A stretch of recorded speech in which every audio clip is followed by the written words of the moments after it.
Hi, I'm Belle Mills, part of the Evo creative team. Today I'm going to go through one of my favourite ways to softly highlight virgin hair. I love doing this on brunettes and reds to create a bright but blended summery feel. This method uses minimal colour and focuses on the areas that the sun will naturally lift the hair. This is Phoebe. She's a natural level 7, sunlighted to an 8 in the mids and ends. Before I begin, I like to assess the hair's density and style to map out where I want to put the colour and how much I'd like to put in. First, I'm going to be working through the back of the hair.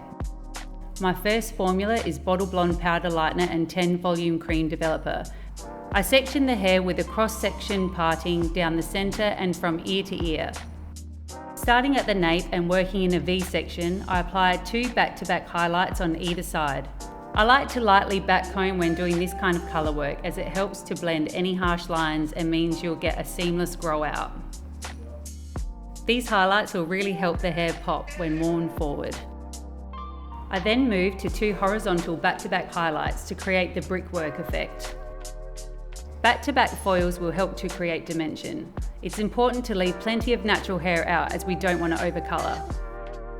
Alternating between diagonal, back and horizontal sections is not only a fast way to apply colour, but it will also ensure the colour falls nicely as I'm working with the shape of the head.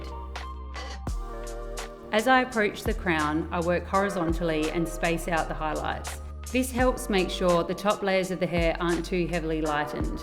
I am mindful to leave out a small veil of hair to overlay, ensuring an element of softness.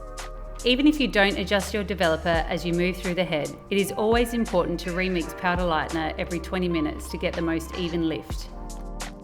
At the front of Phoebe's hair, I adjust my formula to Bottle Blonde Powder Lightener and 20 Volume Cream Developer. This will help the overall colour processing time.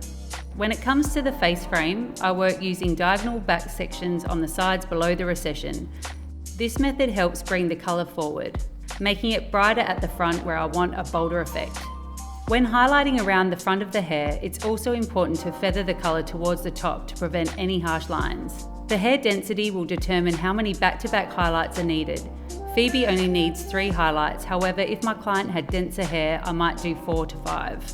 I leave the remaining hair in this section uncoloured to ensure enough negative space and dimension.